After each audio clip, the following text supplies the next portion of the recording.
नमस्कार दोस्तों, मैं एडवोकेट यशवंत यादव आपका स्वागत करता हूं लॉ एडवाइज में। आज हम बात करेंगे एक माननीय हाई कोर्ट के जजमेंट के बारे में। अगर आप देखिए मल्टीपल लोन में डिफॉल्ट हो गए हैं, नोटिस आ रही है, कोर्ट का नोटिस आ रहा है, आपके पास प्री कॉग्निजेंस की नोटिस आ रही है, तो प्री कॉग्निजेंस का मतलब है कोर्ट में तो केस लग गया है, केस आपका लग गया है। लेकिन आज जो ये फैसले के बारे में मैं बताऊंगा, इससे आपके प्री कॉग्निजेंस की जो नोटिस आती है, इसके डर जो है, आपके मन में जो डर होता है मैटर तो कोर्ट में चला गया है, ये डर समाप्त हो जाएगा। तो माननीय अदालत ने जो फैसला दिया है प्री कॉग्निजेंस पे, ये जरूरी नहीं है। प्री कॉग्निजेंस की नोटिस जो दे करके डराया जाता था, धमकाया जाता था, आपको डर जाते थे कि कोर्ट का केस हो गया, तो अब इसको देना जरूरी नहीं है। तो इस पे आज हम बात करेंगे। इसकी प्रक्रिया क्या है, प्री कॉग्निजेंस नोटिस आ गया तो क्या प्रोसेस होता है, क्या प्रक्रिया है, इसके बारे में हम आपको डिटेल में समझाएंगे। यदि आपने लोन लिया है, डिफॉल्ट हो चुके हैं, डिफॉल्ट होने वाले हैं या डिफॉल्ट हो रहे हैं, किसी भी कंडीशन में लोन लिए नहीं दे पा रहे हैं, तो आप कंपनी को लीगल प्रायर नोटिस जरूर दीजिए। मैं हर वीडियो में आपको बताता हूं लीगल प्रायर नोटिस देना जरूरी है, इसलिए बताता हूं क्योंकि आप एक बिलफुल डिफॉल्टर से बच जाएंगे कि आप जेन्युइन डिफॉल्टर हैं, आप किसी विषम परिस्थिति के कारण आप लोन की ईएमआई नहीं दे पा रहे हैं। तो उसके साथ साथ और ये जो लीगल प्रायर नोटिस है, जरिए रजिस्टर्ड डाक, एडवोकेट के माध्यम से, एडवोकेट के लेटर हेड पे, बहुत लोग कहते हैं सर प्री प्रायर नोटिस तो मैं भी दे सकता हूं। अरे आप दे सकते हो, अगर आपके पास जानकारी है, आप उसमें रूलिंग डाल दीजिए, सुप्रीम कोर्ट की रूलिंग डाल दीजिए कि हाँ ये रूल है, ये नियम है। अगर आप इतना कर सकते हो तो आप खुद ही एडवोकेट हो अपने आप में, तो अगर कर सकते हो तो कर लीजिए, पता चल जाएगा, उसका जवाब मिलेगा। क्या आप एडवोकेट की मोहर लगा लेंगे? आप एडवोकेट के स्टैंप लगा करके नहीं भेज देंगे ना, वो लीगल प्रायर नोटिस नहीं, आप तो कंपनी को इन्फॉर्म किया, कन्वर्सेशन है, बातचीत किया, मेल किया, जो भी किया। लेकिन अगर एक एडवोकेट लीगल प्रायर नोटिस देता है, अपने लेटर हेड पे देता है, तो उसको कंपनी को रिकॉर्ड पे रखना उनकी मजबूरी है। तो इसलिए आज का मैटर ये नहीं है, फिर भी मैं अब आ जाता हूं टॉपिक पे। प्री कॉग्निजेंस नोटिस में जो फैसला आया है, इस फैसले के बारे में, जैसे चेक बाउंस के केसेस में प्री कॉग्निजेंस की नोटिस दे दिया जाता था, सबके बाद नोटिस आते ही डर जाते थे कि ये तो कोर्ट में केस हो गया है, प्री कॉग्निजेंस का नोटिस इशू हो गया है।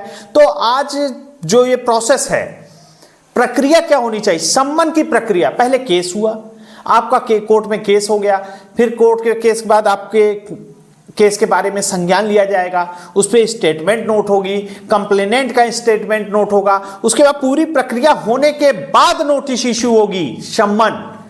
जो सम्मन इशू होगा उसे बुलावा पत्र, माने बुलावा पत्र कहा जाता है। नहीं तो कोर्ट में केस गया और प्री कॉग्निजेंस की नोटिस भेज दिया जाता था कि पहले ही आप अपनी बात को बताइए, सुनिए, उसके बाद। लेकिन माननीय हाई कोर्ट ने यह बात को बताया कि एक स्पष्ट चेक बाउंस के केस में प्री कॉग्निजेंस की नोटिस अनिवार्य नहीं है। आप पूरा स्टेटमेंट नोट कराइए, बयान दर्ज कराइए, जो प्रक्रिया है वो कराइए, उसके बाद सम्मन दिया जाएगा। तो ये जो केस हुआ है, ये केस है अशोक वर्सेज फयाज अहमद के नाम पे। मैं आपको इसमें हुआ क्या है, सबसे पहले ये मामला अहम एनआई एक्ट के अंतर्गत चेक बाउंस होता है।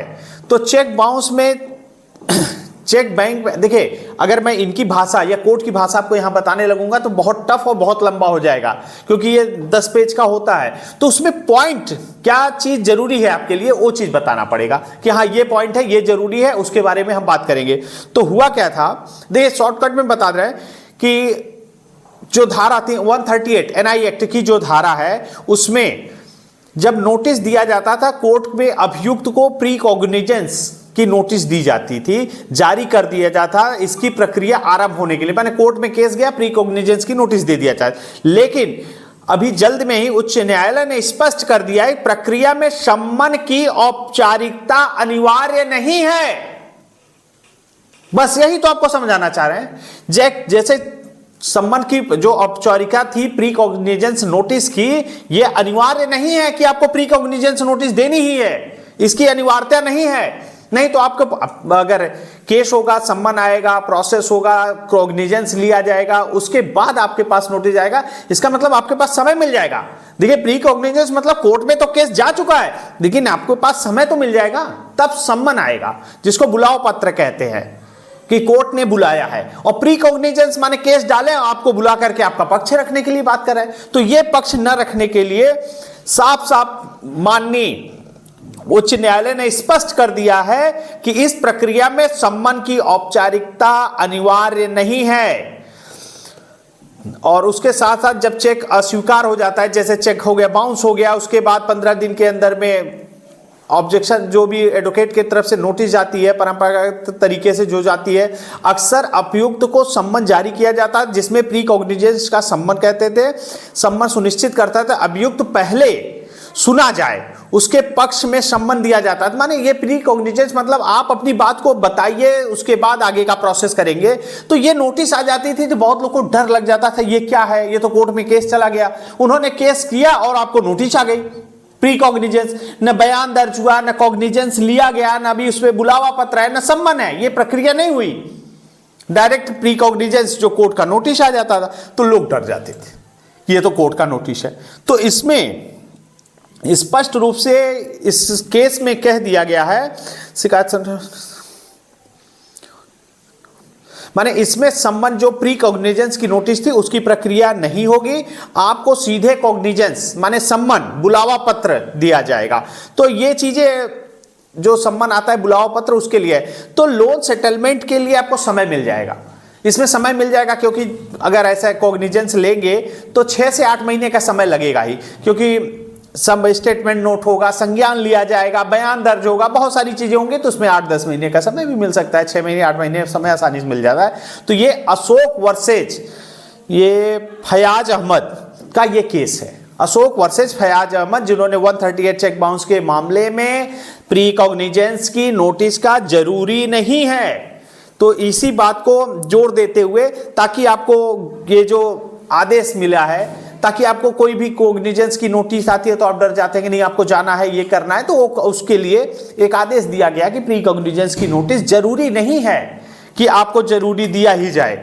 तो बुलावा पत्र जब आपका कॉग्निजेंस हो जाएगा, जब आपके सम्मन आएगा, स्टेटमेंट नोट हो जाएगा, पूरी प्रक्रिया हो जाएगी, उसके बाद कंप्लेंट की बयान दर्ज हो जाएंगे, उसके बाद आपको बुलावा पत्र आएगा, तब आपको आगे का प्रोसेस जो करना है करना पड़ेगा। 138 सेम डे बेल हो जाती है, चेक बाउंस का केस है। लेकिन मैं बार बार कहता हूं, यदि पैसे हैं तो इनके पैसे दे दो, सेटलमेंट ही करके दे दो, पैसे हैं तो इनके पैसे। जब नहीं है, जब पैसे नहीं है, तो उस कंडीशन में जो प्रोसेस है, जो तरीका है, केस होगा, बेल होगा, नोटिस आएगा, सम्मन आएगा, जो आएगा वो तो करना ही पड़ेगा। क्यों? क्योंकि रिकॉल नोटिस आएगा, डिमांड नोटिस आएगा, आर्बिट्रेशन नोटिस, जो भी नोटिस आएंगे, नोटिस का रिप्लाई आपको जरूर करना है। कोर्ट से नोटिस आएगा तो बेल कराना है। Payment and settlement act section 25 का नोटिस आएगा, कलकत्ता से, अहमदाबाद से, जयपुर से, जहां से भी आएगा। और अच्छा एक चीज मैं बता दूं, अगर आप अहमदाबाद में हमसे पर्सनली मीटिंग करना चाहते हैं, मिलना चाहते हैं, तो आप 4, 5, 6 3 दिन मैं हूँ अहमदाबाद में, आप हमसे पर्सनली मिल सकते हैं अपने पूरे डॉक्यूमेंट के साथ। कोई दिक्कत हो, परेशानी हो, ताकि आपके जो समस्याएं हैं उसका समाधान किया जा सके।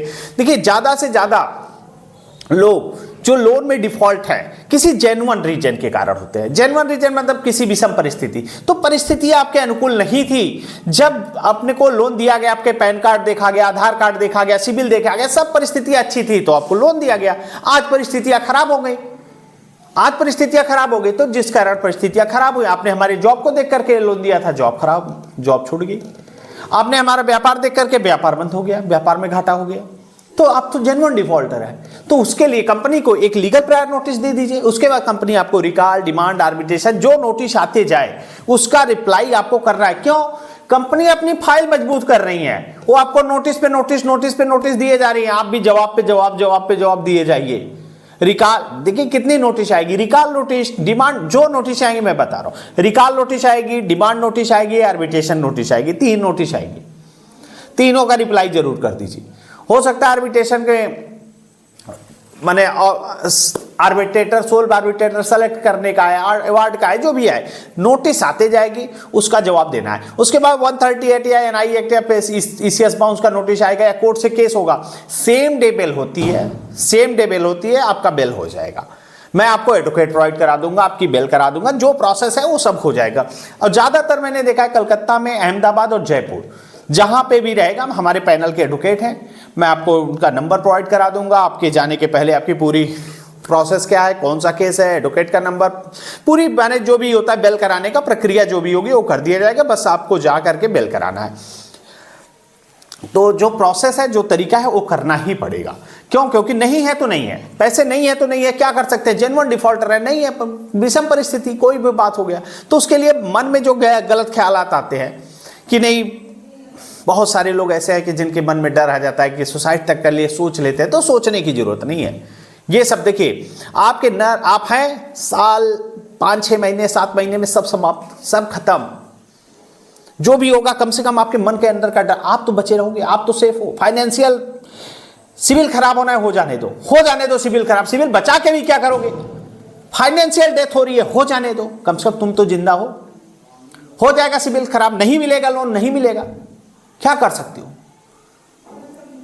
और एक लोन को चुकाने के लिए दूसरा, दूसरे को चुकाने के लिए तीसरा, चौथा, पांचवा, मल्टीपल लोन में फंसते चले जा रहे हो, दलदल में फंसते चले जा रहे हो। अगर ऐसा कुछ कर रहे हो तो आज ही रुक जाओ, स्टॉप लॉस, रुक जाओ, अब अपने लॉस को रोक लो, अपने स्टॉप लॉस। एक लोन को चुकाने के लिए दूसरा, तीसरा, चौथा, पांचवा, मल्टीपल 20-20, 25-25 लोन के डिफॉल्ट में फंसे हैं। और पता क्या है, कुछ नहीं, एक को चुकाने के लिए दूसरा, तीसरा, चौथा, पांचवा, मल्टीपल में फंस गए। आज परिस्थिति यह है, सब लोन डिफॉल्ट, सिविल भी खराब, तो स्टॉप लॉस जहां पे है रुक जाइए। अब जो नोटिस आ रही है, जो प्रोसेस हो रहा है वो करिए। देखिए सेटलमेंट एक दिन में तो होगा नहीं। कुछ लोग कहते हैं सर सेटलमेंट हो, अरे सेटलमेंट होगा जो प्रोसेस है, ऐसा थोड़ी ना कि आपने आज डिफॉल्ट किया कल कहेगा सेटलमेंट। अरे बिना एनपीए में गए तो सेटलमेंट हो ही नहीं सकता। एनपीए मतलब नॉन परफॉर्मिंग एसेट, आपके पैसे से बैंक को लाभ नहीं हो रहा है, उसके बाद ही सेटलमेंट का ऑफर आ सकता है, नहीं तो नहीं आएगा। और उसके पहले कोई ऑफर दे रहा है तो आपके साथ फ्रॉड हो रहा है। क्योंकि हमारे क्लाइंट थे, उन्होंने बताया कि सर मेरे पास सेटलमेंट का ऑफर आ रहा है, 2 महीने हुआ है आपके डिफॉल्ट हुए और ऑफर आ गया, फेक सेटलमेंट है, फर्जी है। तो फर्जियों से बचिए, बहुत सारे लोग फर्जी घूम रहे हैं। और बहुत सारे लोग यूट्यूब पे वीडियो, हमारे ही क्लाइंट हैं, उन्होंने, बहुत लोग तो बड़ी खुशी भी होती है, पूछते हैं सर आपकी वीडियो देख करके इतना मुझे भी लग रहा है कि मैं कुछ ऐसा काम करूं, मैं भी यूट्यूब पे वीडियो बना रहा हूं। तो बहुत लोग हैं हमारे क्लाइंट हैं, उन्होंने आज वीडियो देखते देखते वो वीडियो बना रहे हैं। तो बहुत अच्छा लगता है कि हाँ वो कुछ कर रहे हैं आपके समाज में कोई चीज को बताने के लिए। क्योंकि मुझे उससे दिक्कत नहीं है, आप लोग ज्ञान को पहुंचाइए, जो लीगल है, जो अधिकार है, जिंदगी जीने का अधिकार है आपका। आपको कोई उकसा रहा है सुसाइड करने के लिए, आत्महत्या करने के लिए, तो बहुत सारी चीजें, तो बिल्कुल डरना नहीं है। आपको अपना राइट्स, अपना अधिकार जानिए। जो प्रोसेस है, जो तरीका है, पैसे हैं तो इनके पैसे दे दो, नहीं है तो जो प्रोसेस है वो करो। तो बहुत ज्यादा आपको डरना, हरास होना, परेशान होने की बिल्कुल जरूरत नहीं है। जो प्रक्रिया है उसको करना ही पड़ेगा। और recall notice, demand notice, arbitration, जो नोटिस आए नोटिस का जवाब दे दीजिए, नोटिस का जवाब दे दीजिए। उसके बाद आगे का जो प्रोसेस होगा, कोर्ट में केस होगा, payment and settlement act section 25, NI act, cheque bounce. तो जो नोटिस आएगा, नोटिस पे सेम डे बेल होगी, मैं बेल करा दूंगा, आगे का प्रोसेस हो जाएगा, जो होगा वो कर दिया जाएगा। पैसे हैं तो इनके पैसे दे दीजिए। और बड़ा अच्छा लगता है कि जो हमारे क्लाइंट हैं, जो हमारे सब्सक्राइबर हैं, और उसमें से लोग वीडियो अब बना रहे हैं, तो उनको हमें बताते हैं कि सर ये वीडियो मैं बना रहा हूँ, आपकी वीडियो देखते देखते आज इतना एक्सपर्ट हो गया हूँ कि मैं भी वीडियो बना रहा हूँ, यूट्यूब पे मेरी भी वीडियो जा रही है। तो मैं कहा बहुत अच्छा है। बहुत लोग ऐसे भी है कि वीडियो बनाते हैं, उनको बाद कोई दिक्कत समस्या आती है, देखिए कन्वर्सेशन होता रहता है, उनसे मैं बताता रहूँ, हाँ जो प्रोसेस हो, जो तरीका है, जो नोटिस है, नोटिस का जवाब देना है, क्या करना है, कैसे करना है, जो भी होगा। हमारी टीम, आपका हमारा पर्सनल नंबर है, आप हमसे संपर्क कर सकते हैं। मैं अपनी बातों को यहीं समाप्त करता हूं। जय हिंद, जय भारत, नमस्कार।